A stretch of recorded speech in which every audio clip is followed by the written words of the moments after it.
Welcome back, ladies and gentlemen. It is another episode of Dennis and the Doc. It has been, we're about a month into the season now. We somehow haven't done one of these yet. Just life catching up to us, I guess.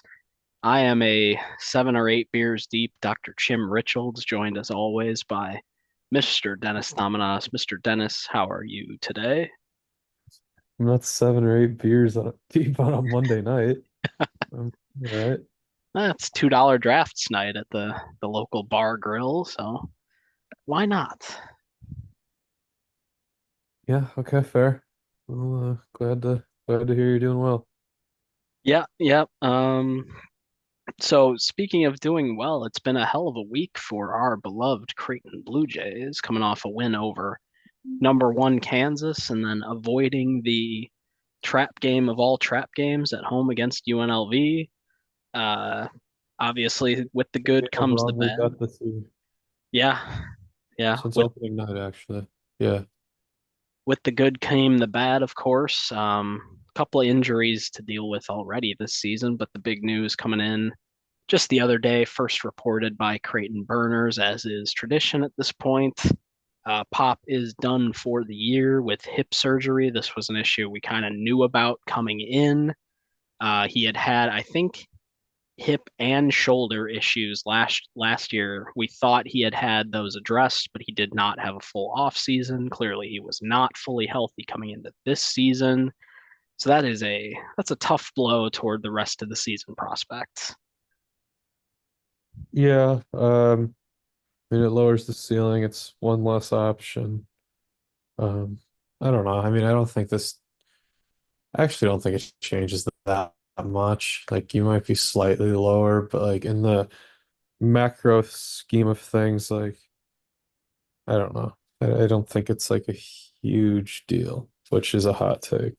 But I think it oh, will be seen as a hot take for sure, but if I understand what you're saying correctly, like let's just get it out there. From what you saw in the first, let's call it month of the season, so leading up to this week, where were you at with where this program was headed, with what this season was going to look like, and kind of what that meant for our future? I mean, I'll even include like the Kansas game didn't change anything for me. Like, I know they played well, but like, I mean, I think I texted you before that like Creighton was my as somebody who had bet against Creighton the last 4 games, Creighton against Kansas was my biggest bet of the college basketball season. Like, it was a home run spot. I don't think Kansas is that good, and we No. can talk about that later.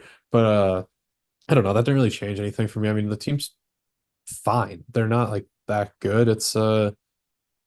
I think the analytics might be higher, but like to me, it seems like you're looking.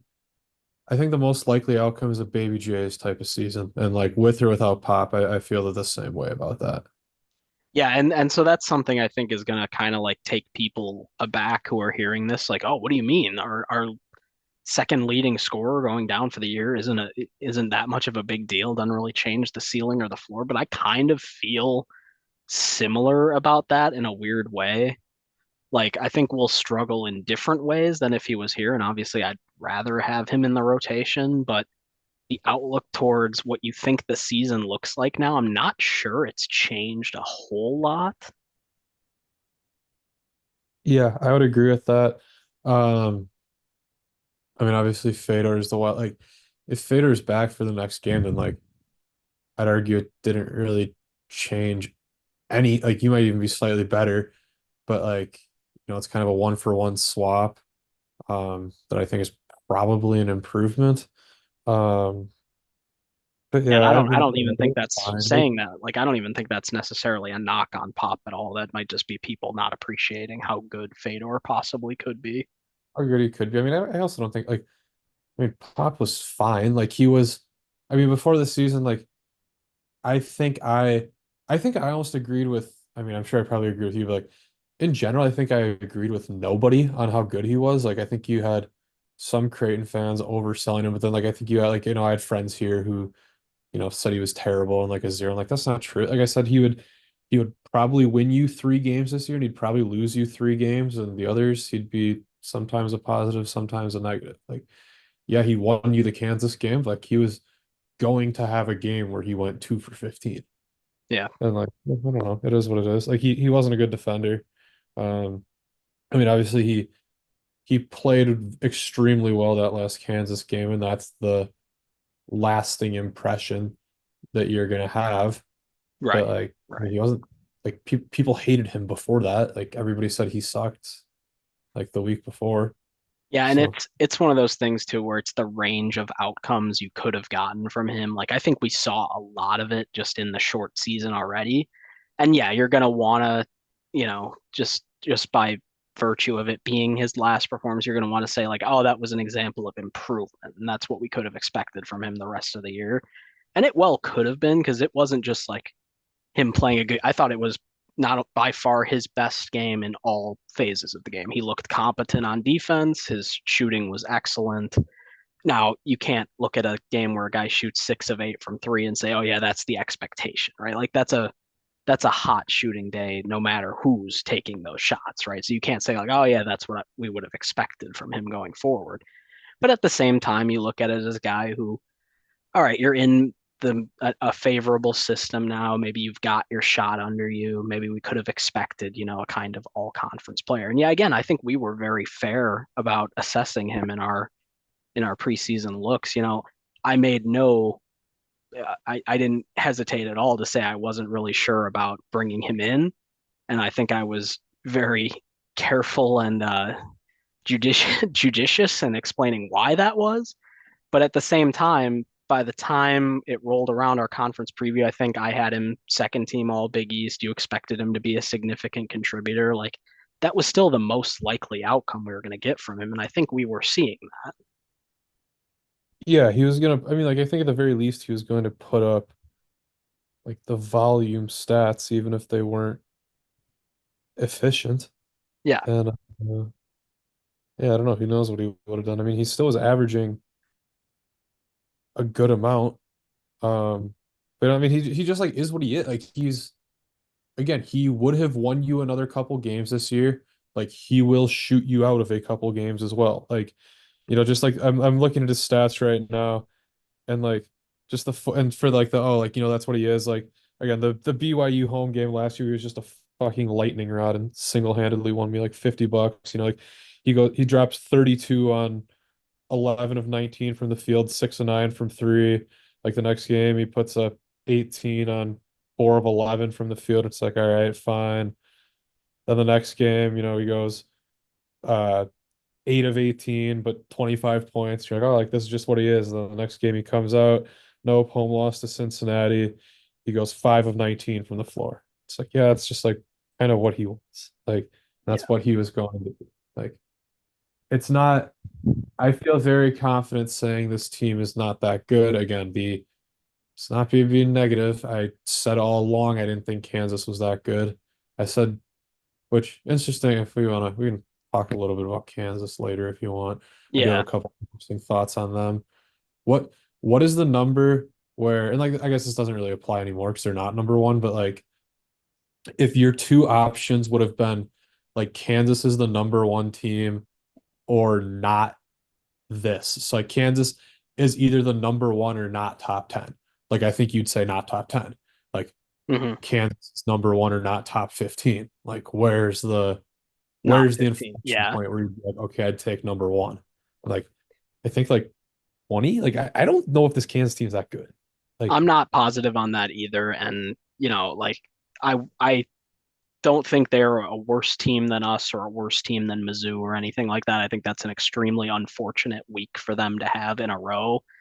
And don't get me wrong, I don't think Duke is a slouch either. So I think that win will hold some water come March. But yeah, I think we're more likely looking at a 10 to 20 kind of level team there. And it's not a bad thing. That's not a bad win. It's just not going to be a season defining win for us when we look back on it in March, I don't think. St. John's or Kansas.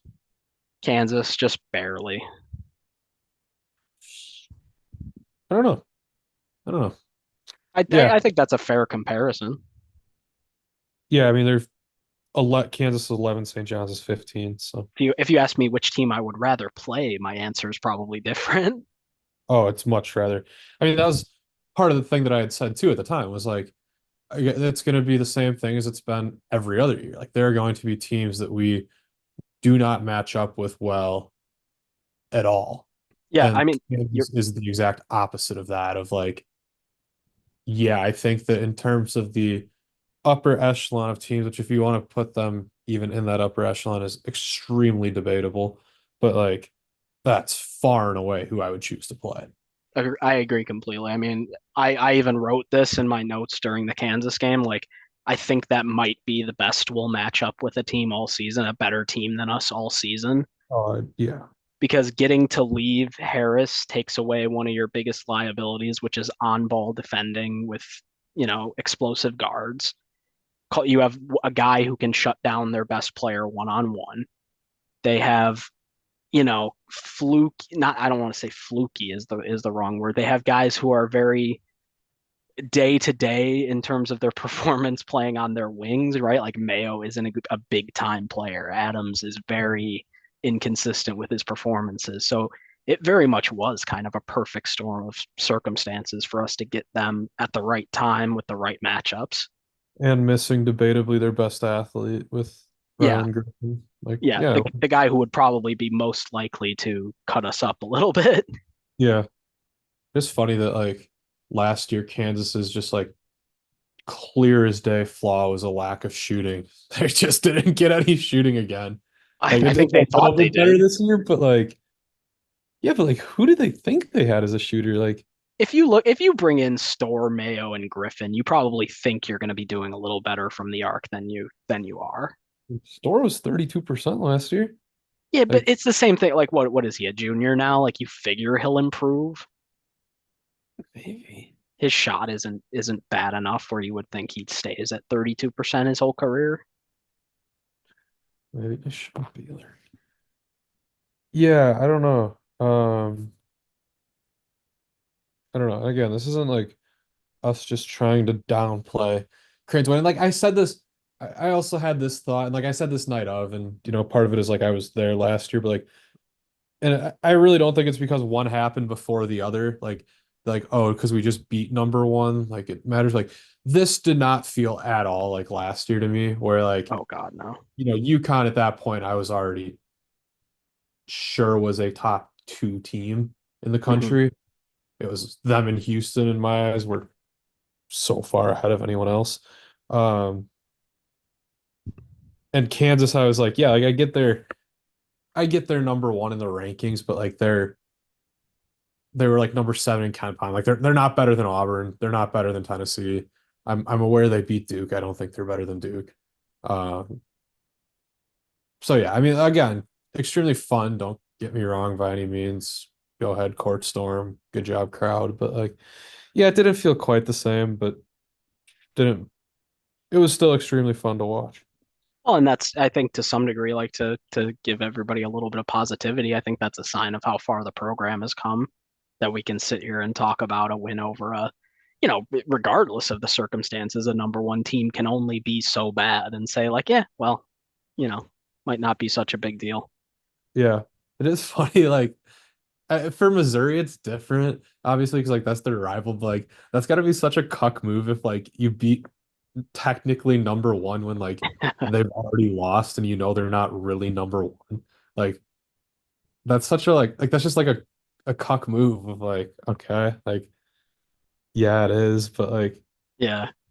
not. Yeah, if it was anyone other than Mizzou, that would have been a lot funnier. Yeah, it's like I feel like that doesn't happen. I mean, I guess it's tough for a top team to lose twice in a week, but Well, there's been a couple of those this year. UConn losing three times at a number two had never happened before either. So yeah, that's true.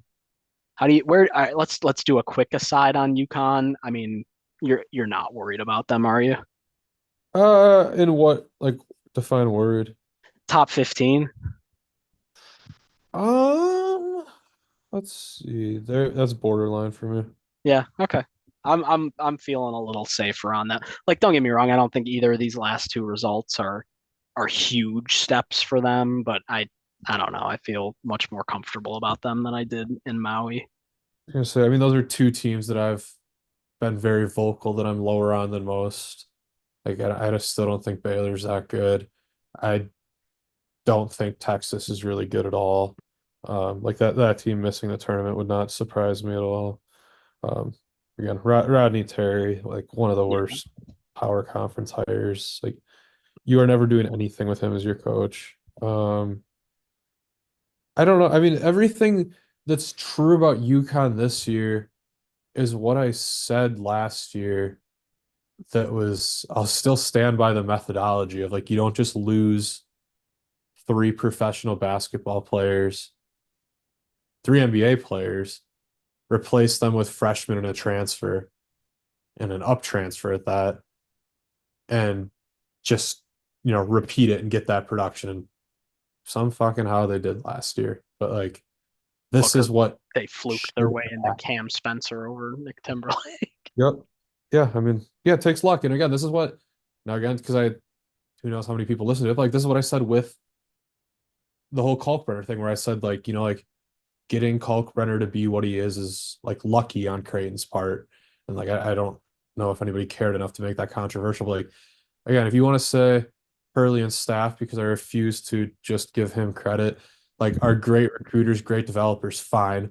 But like, getting a 100th percentile outcome of Cam Spencer was extremely lucky. Like, getting the 100th percentile outcome from Donovan Clingan was very lucky. Like, you absolutely deserve some credit in there, but that's a lot of luck. Yeah, there's a And world where not Spencer as lucky. shoots. There's a world where Spencer shoots 35% from three and does nothing else. There's a world where Klingon is just a big oaf and does nothing else, right? Like Yeah. no matter what, you are even if you believe you have the golden ticket toward I can look into a 17-year-old and see what he's going to be at 20, like that only is going to pan out every so often. The reason it works for the Dukes and Kentuckys of the world, and I say that it doesn't even work for them anymore, in case you haven't seen Kentucky's tournament success in the past few years, is that the volume of those type of players was so high that surely they're going to hit on a few of them. And they were getting, the very top of the line, getting, five guys inside the top 15. Sure, three of them might hit. The rate at which UConn hit over the last few years might never happen again. No, it was quite literally like, I mean, just looking at like, who would you say didn't have a like 95th percentile or better outcome? Like Newton, 95th, like Newton, yes. Klingon, yes. Castle, yes. Spencer, yes. Caravan, yes. DR, yes. Like, go back another year, like Sonogo, Sonogo, yeah. yes. Hawkins, yes. Andre Jackson, yes. Like, all of these guys. And again, you could give them some credit for that. Like, I'm not saying it, just like Creighton deserves some credit for what Kalkbrenner's done in developing him. Like, absolutely. Like, you don't, again, if you're Creighton, you don't get a 74th rated recruit and say, like, this guy's going to be a three-time defensive player of the year. Number should be retired on the spot. Right. Which, yeah, I mean, I don't know. I don't think they're, I don't think they're great. I think it'll be interesting to see how the Hurley act plays when you're not winning every game. Hmm. Um, I can see that going wrong, but I mean, like, yeah, they still have talent. Like, I will take outside the top 15. Okay. Okay. Because, yeah, I think Uh, is that the fair over under right now, or is it like 17 and a half? no, I mean, that's fine. Yeah, like, I mean, you're splitting hairs of that. Like, the difference between 15 and 18 Sure. is Yeah. a point per 100 possessions, but like, UConn or St. John's, like, I mean, we know I'm a St. John's guy, probably to a fault, but like, I think I would take St. John's. Like, Well, because I mean, that's going to be my follow up is where is your Big East favorite at right now? it's Marquette, Okay. 100%. Yeah. Like, I don't know what the odds are, and now that I don't live in a legal state, I don't care, especially because I lost my money betting on the fucking election, and I got banned from Cash App somehow, so I can't get more Bitcoin. Um, but like, I would be pretty surprised if Marquette didn't win it. I think they are by far the best team. Well, and this has got to be the give Shaka his flowers year, right? Because Yeah. as good as Jones has been getting what he's gotten out of everyone else so far, we're talking about, No, yeah. no. I'll just play the assistant game. Yeah, whatever. I say the name of a coach, I mean the whole staff. It's just the royal noun. Sure. Yeah, I mean like okay, but like looking at Marquette, like just going in there like Stevie Mitchell like 135 already, like absolutely fucking not. Like Chase Ross 125, no. Like I don't know. I mean like I just think their defense is so good that like even if the offense comes down to earth a little bit, like I don't believe in UConn at all. I don't believe in Creighton. Xavier fucking sucks, which I don't know why. Yeah, we might have to look at that one at some point here. Admittedly, like haven't watched them much, but like how are they so fucking bad? Yeah, Like like we kind of talked about this. Like I haven't watched more than half of a game of them this season. There's a couple of reasons, but nothing that jumps out as it's a clear reason why they haven't figured that roster out yet. I mean like it's just like what is the offense bad? They just what aren't getting rebounds? Like they lead the country in assist to field goal made percentage, like 84th in effective field goal percentage, 48th in 3-point percentage. Like I don't get why they're that bad. I mean, I guess one, and this doesn't explain the offense, which I don't know why the offense is how the offense is outside top 50, but like opponents are making 37% of threes against them. Like that's got to come down, I think. So like, I'm sure there is some positive variance coming there. Like they're not the 65th best team. Like No, I I mean if refuse you to ask me think buy or they're sell, outside the 50. yeah, buy or sell right now is a clear decision on them. But I Yeah. mean at some you do have to say that that was not a team that was ever going to be constructed for defense, and that can lead to variability issues. That can lead to regression issues. So I do think at some point it'll catch up with them, but it's not the potential national seed that I think we both agreed that it was. No, yeah, I mean I had this team picked. I had them picked second. Like I'm surrendering on that. I had them clearly out of Marquette. Like I will cede that take. Yeah, Like even if they get to definite improvement, I don't see them being better than Marquette. yeah, yeah. No, that's probably fair. I think I was in the same boat with.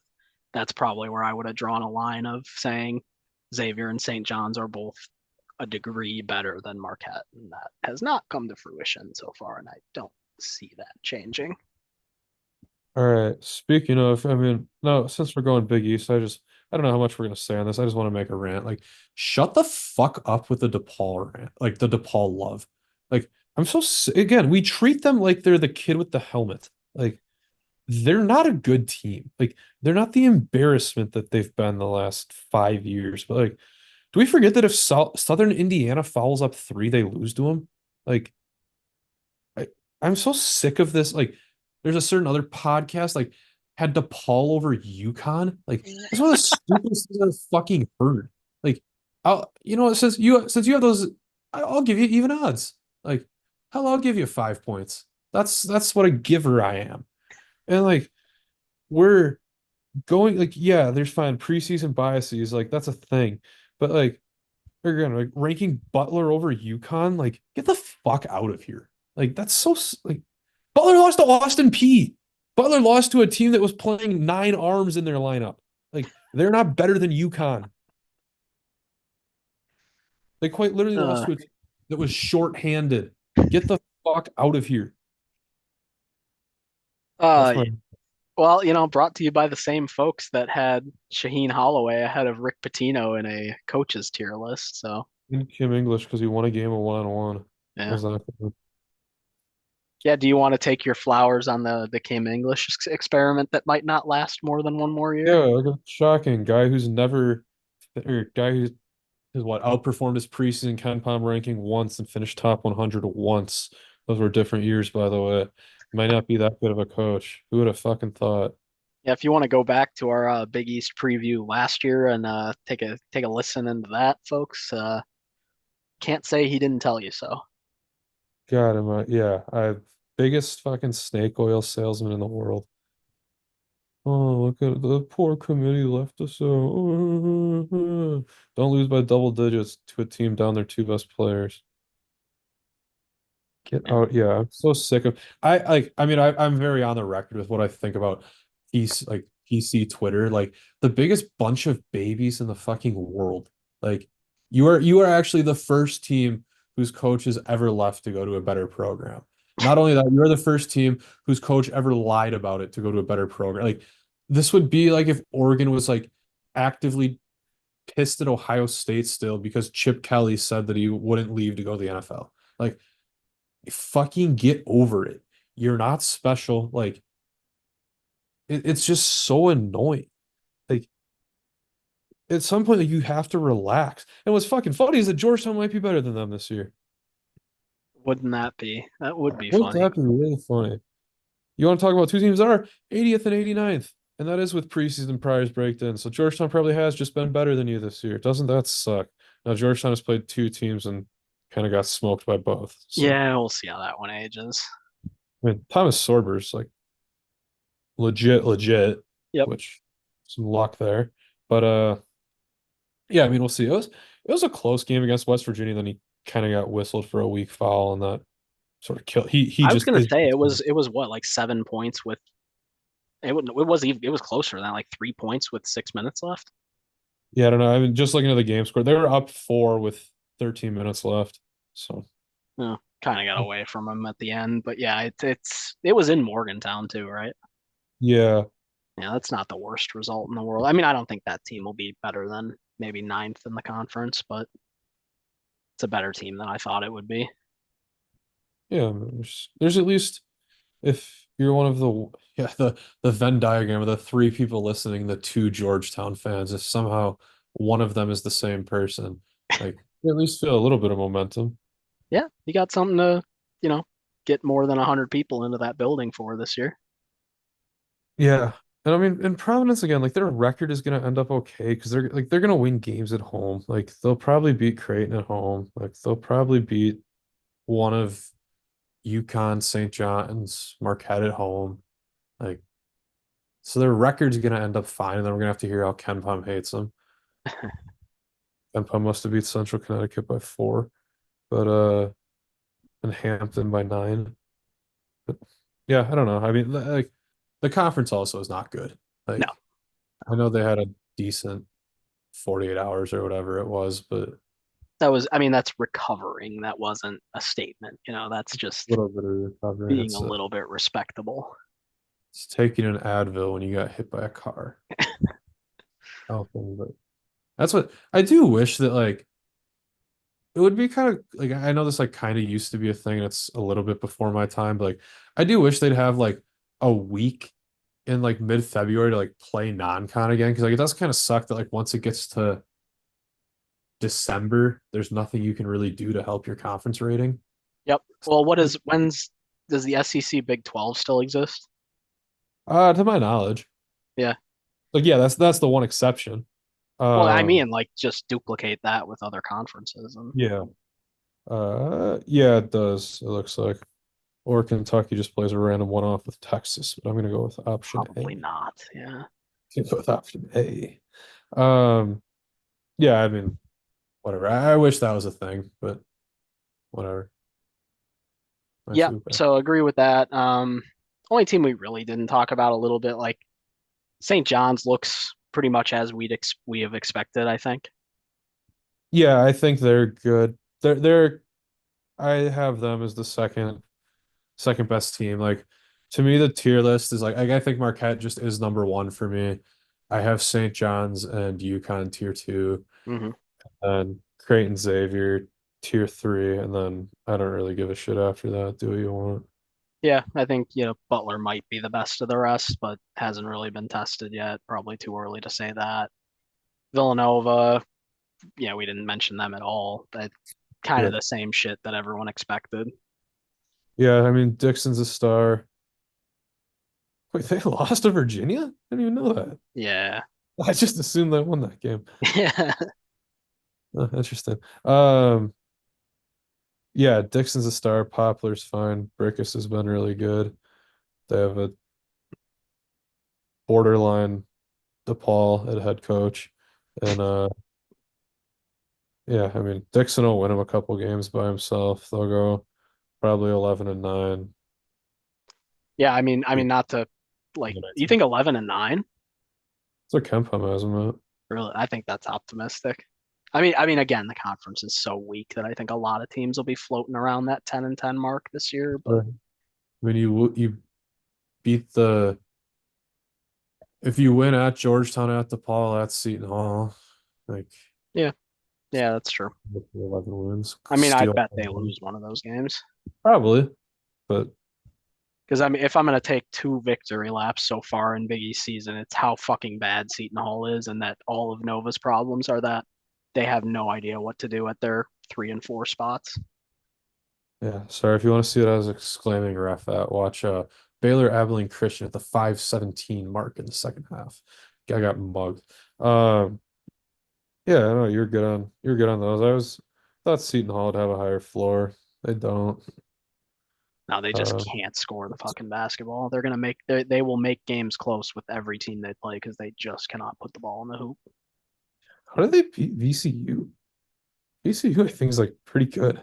Yeah, VCU's. I mean, what I don't know where their margins are at right now, but I figure they're a top 60 team at this point. 40 seconds. Yeah. What is their defense rank in the country? Oh, they're up there because I know that because I had to look it up. Thanks to you. Oh yeah, yeah, they're fifth. Fifth. Jeez, that must have moved Fifth. up even UC higher then, right? Irvine is Because North Texas, that was a pretty good guess, huh? oh yeah, they're top 20. They're 18th. Yeah. Who else has got Some to be up there? interesting I think names, yeah. Liberty was up there too with the kind of good defense. Yeah, they are. They've fallen a little bit. They're down to 36th. Okay, never mind then. Yeah, VCU fifth, UC Irvine eighth, Kansas ninth. Get out of here. You are not the ninth best defensive team. North Texas 18. Yeah, so Gonzaga 21st. No, you're not. No, that won't Um, change. yeah. I mean, so let's see. Other than that, I thought about it earlier when you said it, like Kentucky kind of like I don't want to say lucking into Mark Pope, but like lucking into Mark Pope is shameful. Like Oh, he's absolutely. gonna have like and it sucks. I won't even be able to root like I like Mark Pope. Like I won't even be able to root against him. Like No, Kentucky it pretty much immediately went from one of my least favorite programs in the country to a team I might actively root for. yeah, I don't know if I can ever get that far, but like I mean they're on good shit. Like the fact that they came back from 16 down to beat Gonzaga is pretty insane. I'm 18 sure down, it's sorry. I'm sure it's mostly just a point of pride for me this year, and it'll kind of wear off that I just really liked this roster construction and thought they might be good this year. But yeah, I can't help it. Like I really fucking like the lineups they're rolling out there right now. Yeah, I mean I like bought Kentucky. Like I know one of the in the Trilly Discord, which was that somebody or was that Discord who said that Larry stole the guy's shoes? I think that was Discord. I think you Okay, told yeah, me that from the Discord. the rumor that he got sent home from Vegas because he stole Ty Davis's shoe, which I don't know if that's true or not, but it's really fucking Oh, like I honestly, might believe it. I'm gonna choose to believe it. Like, yeah, I think his exact words were like, or Trilly's exact words on Larry was like, source said he's acting like a child. It's like, yeah, it checks out. Still my greatest take ever. But yeah, like one of the big debates was Kentucky versus Arkansas, and like I thought Kentucky was way better. I Yeah, liked both that's teams this year, but yeah, we'll see on the Arkansas one. all right. Yeah, that's Kentucky. Who else? Um, I mean, Florida's finally been like I've bought them for a couple of years, and like they were solid last year, but like they might finally just be very good this year.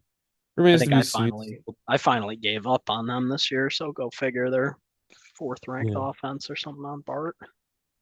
Yeah, Arizona State randomly being good. That's I didn't see that one coming. Nope. Um, Yeah. there's one interesting storyline. I think we kind of talked about it, but like the what we thought would be the wagon mid majors have been pretty disappointing. Like McNeese is 5-4, and that's 3-4 against D1 teams. Now they've played a tough like all of their losses have actually aged extremely well. Like South I Dakota guess like State maybe Liberty is notwithstanding. 63rd.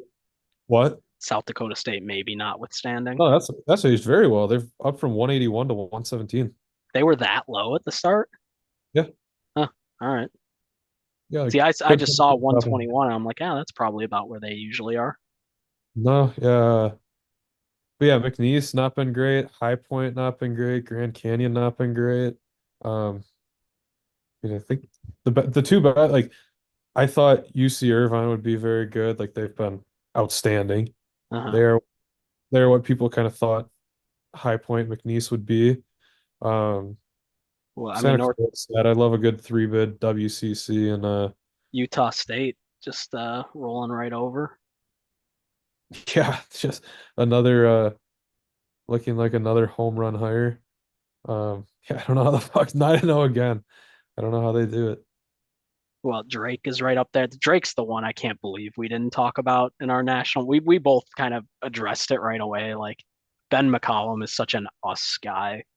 Yeah. I still want to know, like, by all accounts, like he's just a like weird guy. And that's why it took so long. Or I think part of it was him being choosy. But yeah, I've heard he's just kind of a weird dude. And so yeah, would love to know more there. He spent however long he's been at Northwest Missouri State. I mean, I don't know about Maryville, Missouri, but can't be the Yeah. easiest place in the world to live in. Yeah. It will be, I mean, in regards to High Point, it will be interesting to see. Like, they do have the 54th rated offense. They're just 288th in defense. So, like, if you can get that up to top 200, like, then they can, they start to rise and get They did have some closer to where losses. you thought they'd be. Yeah, they What did have some losses. I assume they'll stabilize a little. Like Duke Miles is playing pretty well at Oklahoma. Like clearly that's a big loss.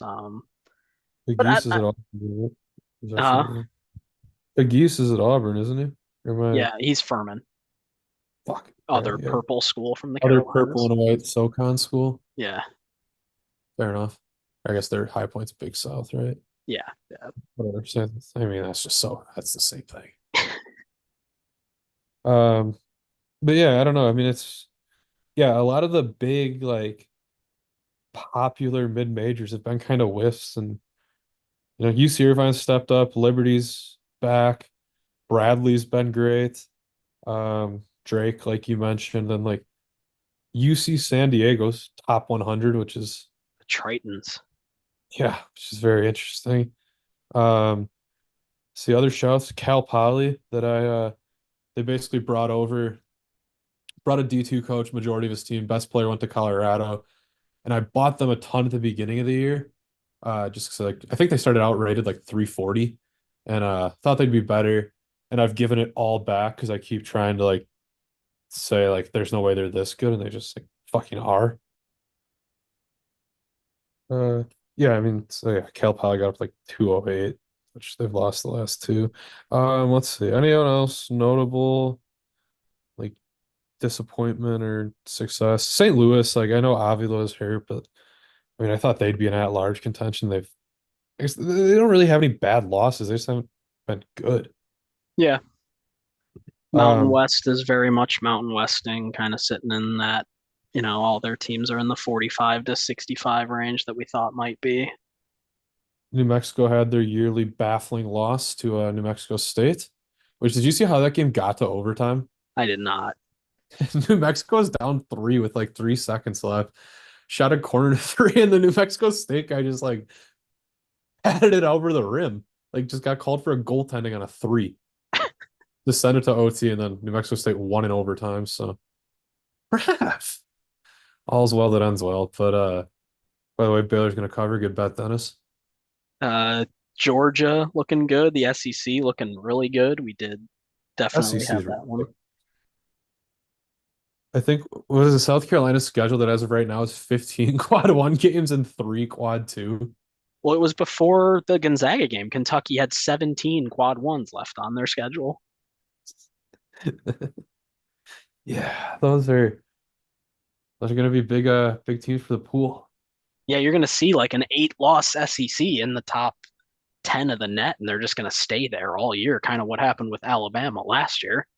Yeah, which is gonna be it'll be very interesting to see how that's handled, just because like I mean the playoff committee is a little bit different, but like conference wins have to matter.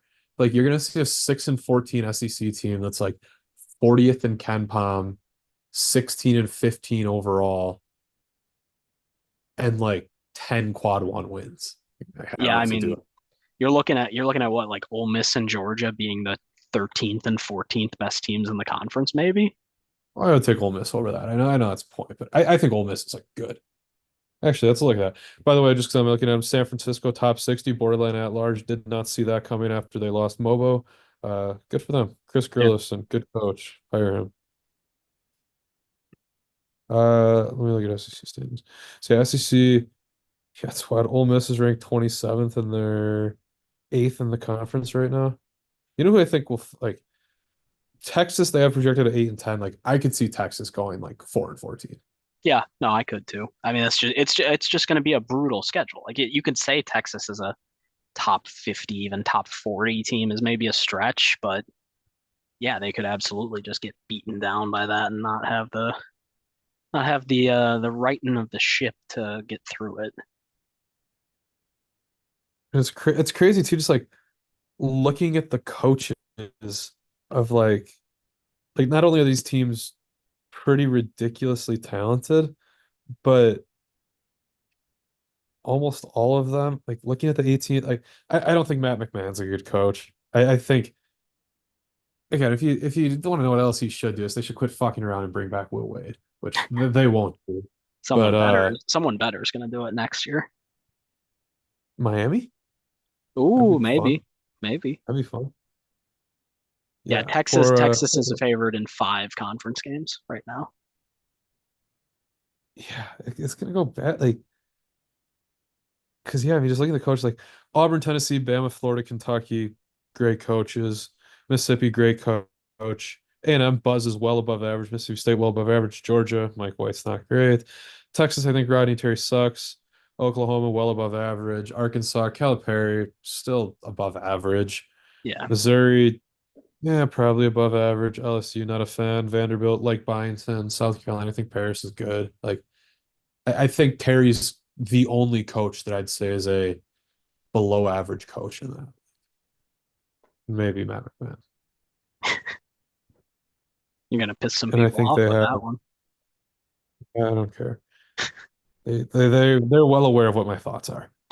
But like the SEC, not only do they have five top 10 teams, like they could have five top 12 coaches, depending on what you think of Pope and Golden and Beard. Yeah, yeah, I think that's fair. Like Auburn, Tennessee, Alabama are no brainers. Um, yeah, I don't know. Maybe a topic for another time. We Which, might have, we might have to dig into that one. speaking of Alabama, I do think that is a bad matchup for Creighton, Yeah, I as don't think we, that one's going to go particularly well. yeah, that could be a Wisconsin to Arizona type of game from last year, where it just gets out of hand quickly, ran into the ground. Like Yeah, it's a Bama, 10 especially point if the spread field on is Bart. falling. Okay, yeah, Kempom has 11. Yeah, I mean that's about where I'd have it. Um, Gun to yeah, I my don't head, know. I know which side of it I'm taking, that's for sure. Oh, he's got a text valiant effort by the Kansas State offense. Let's see what they did. On pins and needles. Ordered about. Could be talking about college football 25. Ah, I don't know what else that would. I I was was going to gonna say say they are playing Drake on next Tuesday. Not They don't have a game for a week. maybe he's in practice. Um, all right, well, disregard. Anything else really? No, nothing else jumping out at me right now. Wisconsin, Greg Gard can't kill him. I know they lost two in a row. I don't know how this team's good. The world looks a lot different if Creighton goes after Tanji Hard, the local kid. Um, can't really blame him for not. Like, No, yeah. I think you might have said something about that. Like, you can't blame them for not going for the guy who was fine at Colorado State and missed all of last year. Yeah, I know I talked about him on one of my pod episodes or one of my portal episodes. I don't think I spoke tremendously highly of him, so I'll take the miss on that one as well, I guess. Yeah, again, lucky when outcomes go like that. Speaking of lucky, did you see the UCLA shot that yesterday? I did. I finally saw What that. the Yeah. fuck was that? after the refs like overviewed one of the most obvious goaltends ever or overturned it. Then yeah, Oregon came back, had a late three to go up one. Like, they even like lost the ball at half court. That was fucking ridiculous. If Oregon never gets top 10 and I lose this pool by 6 points, I will be very angry. And then last thing, I feel like we got to mention just because they're kind of our baby. Like Houston is still number one in Torvik at 5-3. Yeah, I don't like I mean I still love Houston, but like I don't think this team is that great. I think they I don't struggle. think it's the team we thought it was. I will still expect them to finish top three in the Big 12. Yeah, I would agree. Oh, by the way, I did figure it out. He in our dynasty beat Kansas State 52 nothing, and they had 30 yards of offense. Eh, okay. So, um, I will. I mean, this is an ultimate bandwagon move. I fucking love Auburn so much. I love Bruce Pearl. I do have them in our pool. I'm aware. Pettiford is fucking awesome. Broom is awesome. I know he wasn't as good back then, but the thought of Janai Broom in the OVC is hilarious. Um, once again, he was not like a star back there, but I love Auburn so much.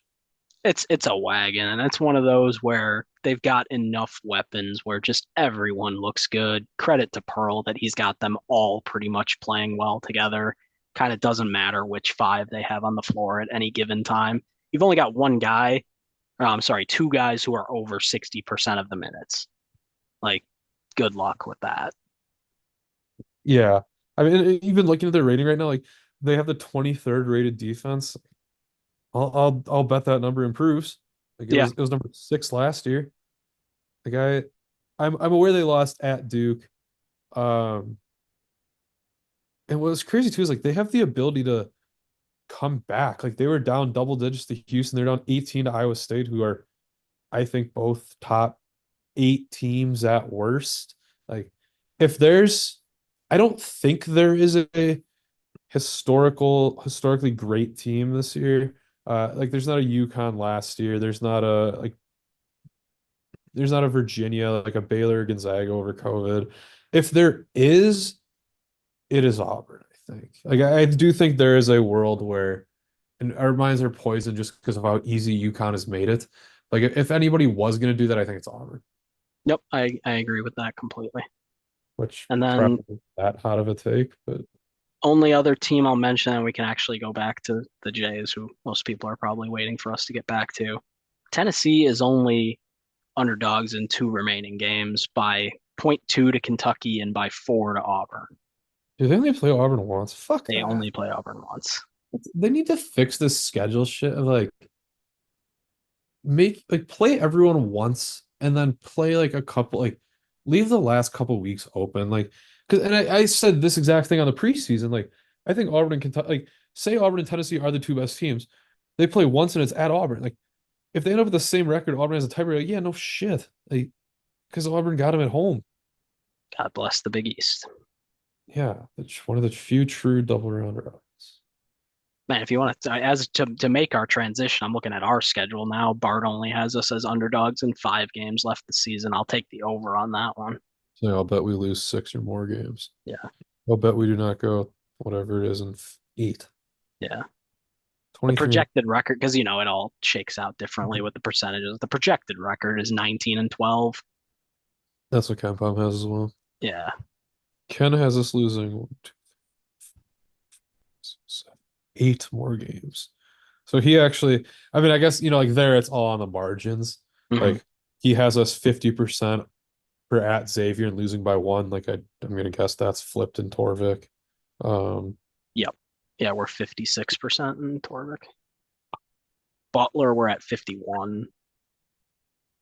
yeah, we're at 49. So Yeah, so there yeah, you go. you see the margins. It's gonna be, I mean, it's gonna be a lot of close games, and you need to hope. I kind of compared him to the Baby Jays earlier. Like that team also was now Ken Palm luck factor is different.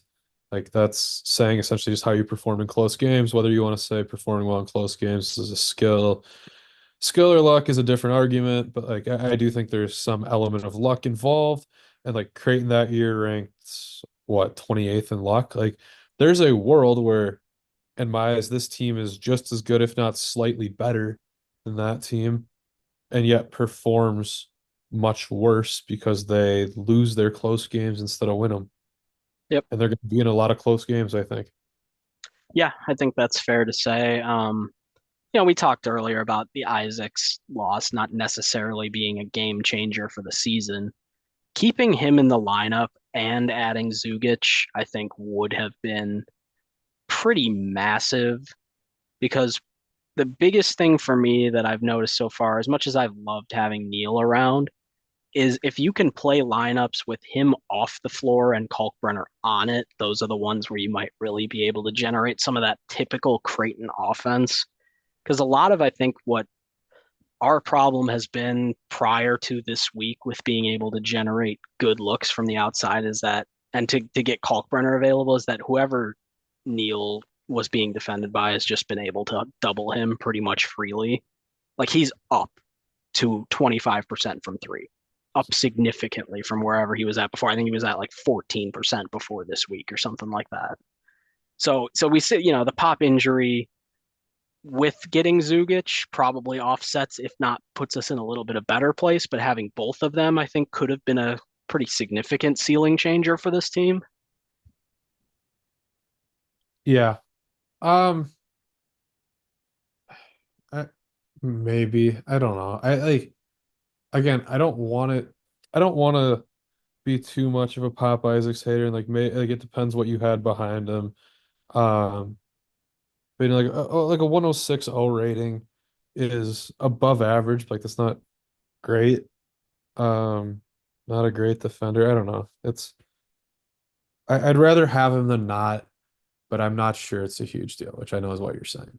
And yeah, I mean maybe just having another guy who could space the floor. Like I do think that would have mattered a lot. So Yeah, because we're just going to be playing like it's a big deal that I think Trout stepped up a little bit this last week here. He got his averages are certainly coming back to where we expect of them. Would have been nice to get Miller back up to speed too. McAndrew had a little bit of a rough week, but you need those guys out there right now that can space the floor because that's only going to get more and more difficult as teams game plan for a world where we basically have one guard in our rotation. yeah. Speaking of McAndrew and a little bit the freshmen, like I'm aware they are true freshmen, and so expectations are justifiably tempered. And again, I have not seen every game this year, but from what I have seen, like I do feel like I'm taking a little bit of crazy pills with seeing how people talk about McAndrew and Davis. Like McAndrew's not been good. I'll say there's a gigantic gulf between the two. I think McAndrew has been good. He's Davis has not been worth mentioning. McAndrew has been fine. I mean, Dave's been bad. Like Yeah, I don't get the like, oh, he's playing well. No, he's not. no, He has he's a absolutely not. 73 O rating, which again, for a true freshman point guard is understandable. And it doesn't mean because I think he's bad right now, does not mean I think he's bad forever. But like he's posted an O rating of 100 or higher, which 100 average, and this O rating was quite literally 100 in one game this year. Like does he have more fouls than points? I think he does. He's That's still got good. he's got Fred King. three 2-pointers and three field goals. So he's got 9 points on the season. He has 10 fouls. Yeah, there you go. Yeah, that's like I that's gonna put an argue like that's gonna put an end to pretty much any Ty Davis good argument if I just say he has more fouls than points. Except for Well, half this fan base is brain dead and will argue and for yeah, this. like I want to reiterate for folks what we said in our roster preview podcast. Like we said, if you're getting anything better than what did we say, like 2.5 points, 10 minutes from any of these guys, it's going to be considered a successful class. So that's where we're at right now. I think people just don't understand how low the expectations have been for freshmen in college basketball these last couple of years. Yeah, look at Con Knipple, who Duke fans said was the number two pick in the draft after spring practice. Like, he can't make a shot. It's hard to come in as a freshman and be good basketball player. And again, this doesn't mean I don't think McAndrew can't be good, but like he's shooting 29% from three. That's not good. It's not what you want. Like I'll defend him a little bit because I think a lot of his game is way further along than I thought it would be. He is a much better rebounder than I imagined we were getting. His defense is pretty good. Like I'm not going to say great, but again, for a 6'10 freshman who's going to guard a lot of awkward matchups, like I think he's been pretty good. And considering the type of three-pointers he takes, like he's asked to take a lot of tough, deep, on the move, quick release threes.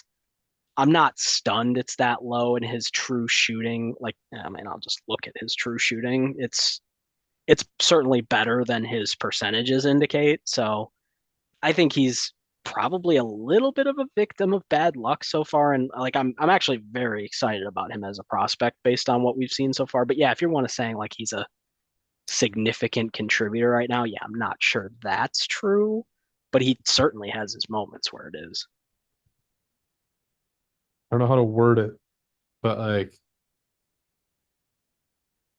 Jackson McAndrew should not be starting on your average tournament team.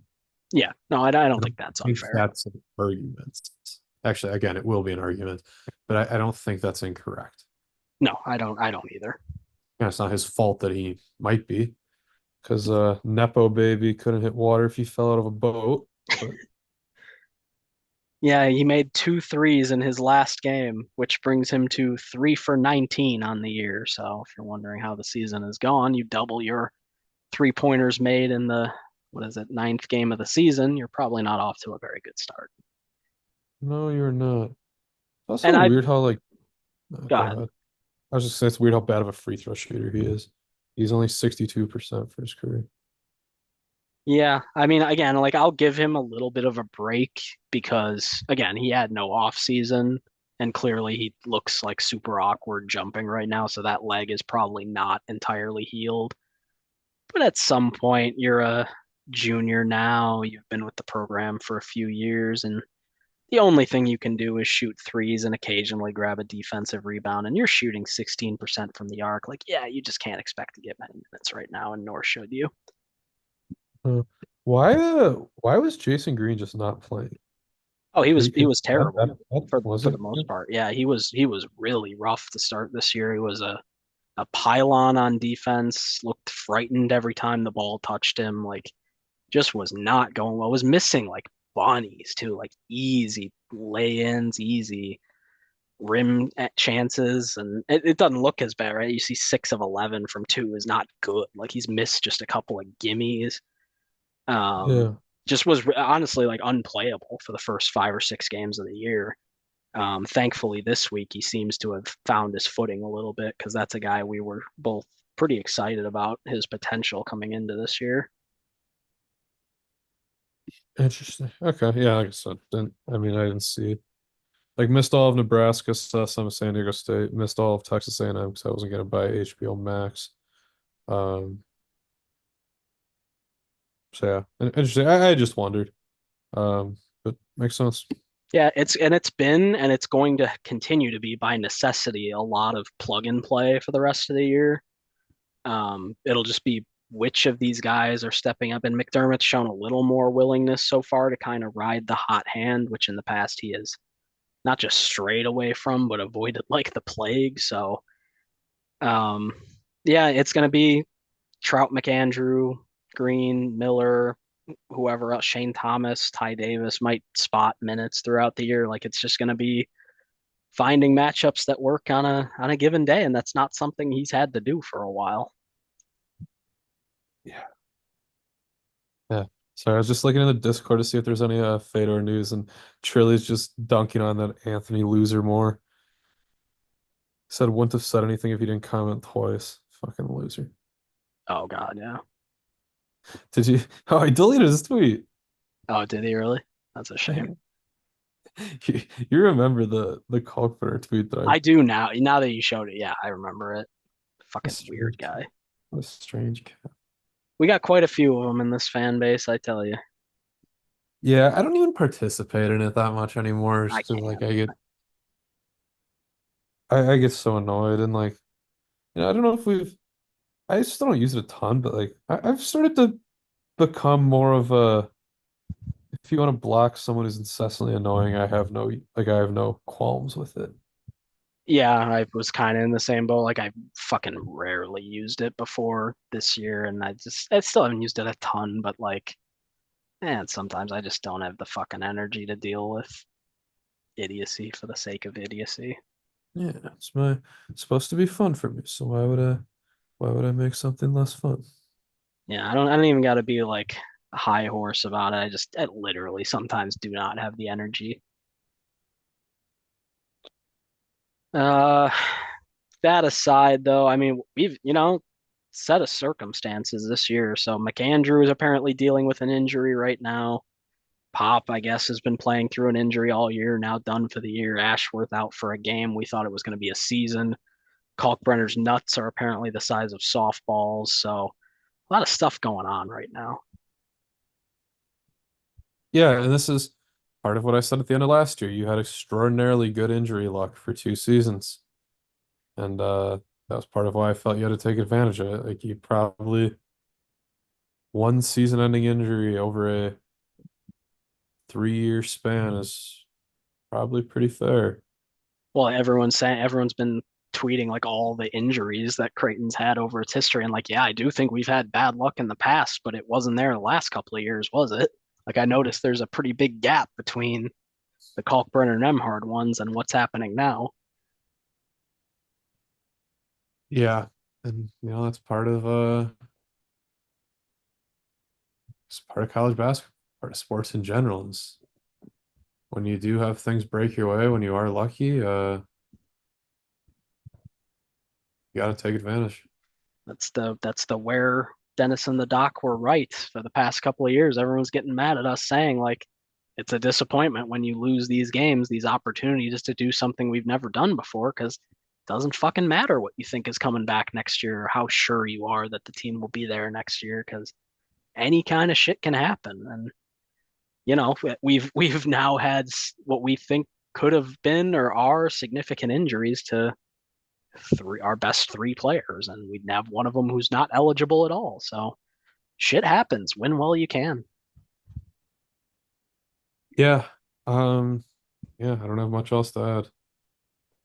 Yeah, I mean, from the last few games, Trout looks like he's finally settling in. His shot has gotten back in shape. He was airballing. I don't again like on a couple of these games you probably didn't watch. He's airballed a ton of shots this year, just kind of weirdly big misses. He's back up to 39% now, and that starts to feel a little more comfortable for where he's at. He's probably still due for a little positive regression. His defense has improved a little bit. His mobility is looking quite a bit better than it was last year. Obviously, still a bit of a hill to climb. Neal is fucking fun. He's the kind of player that we have not had here in a while. Him and Green this last game against UNLV, very fun to see them both on the floor at the same time.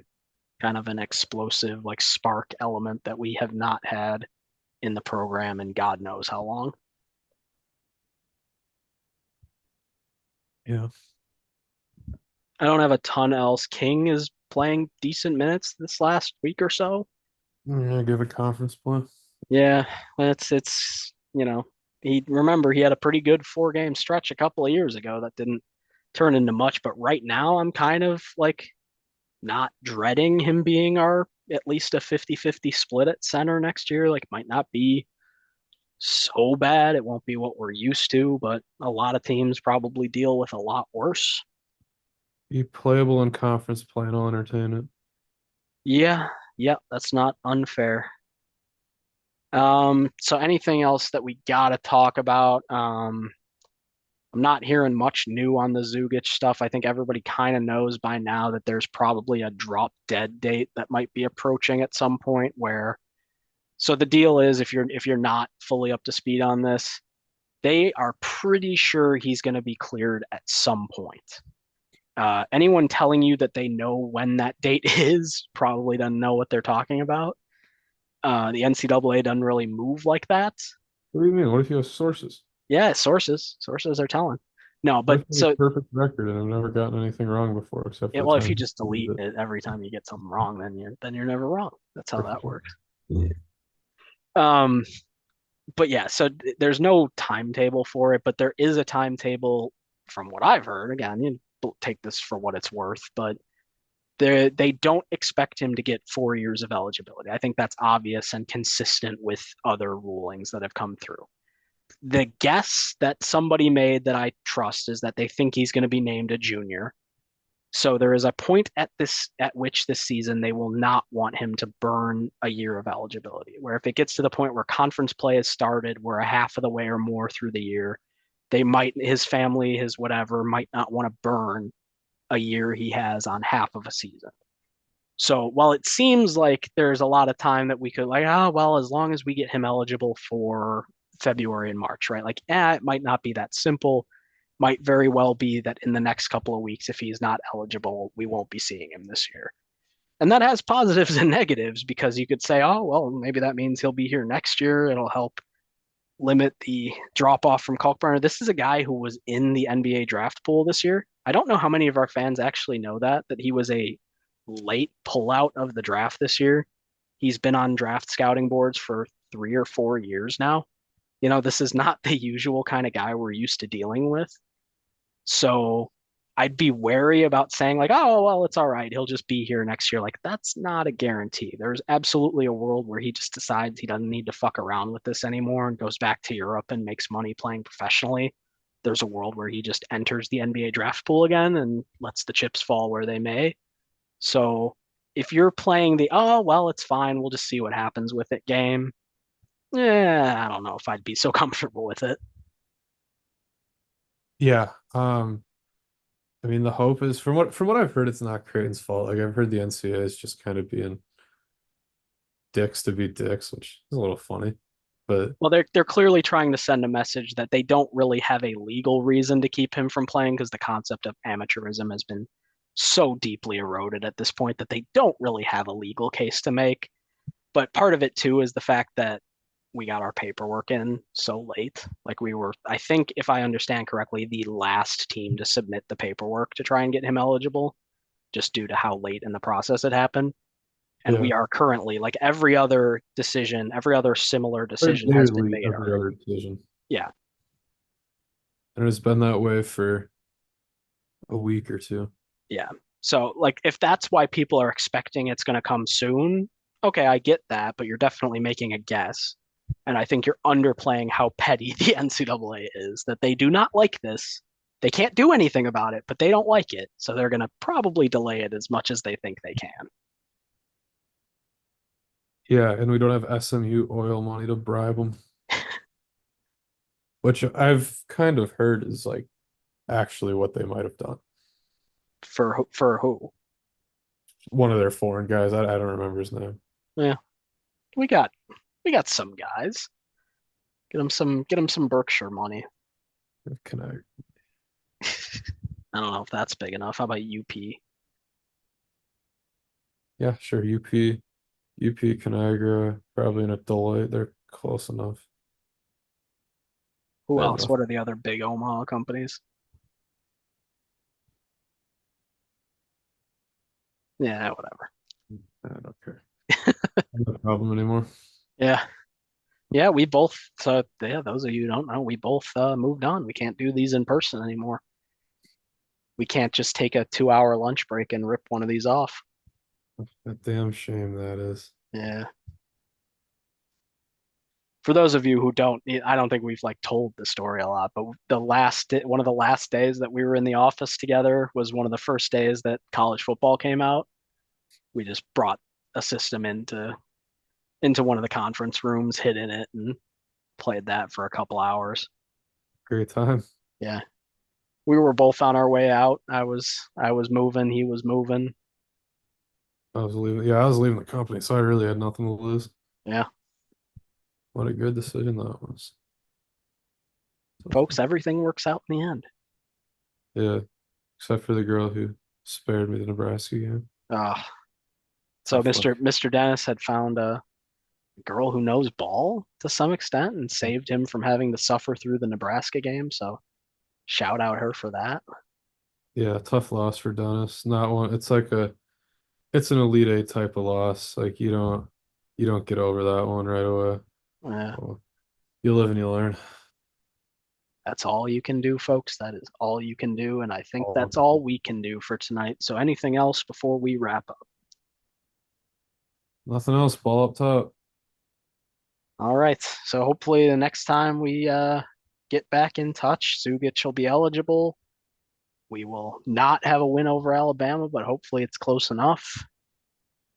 And we'll see how conference play is going. All right. See you, sir. All right. Goodbye. Bye.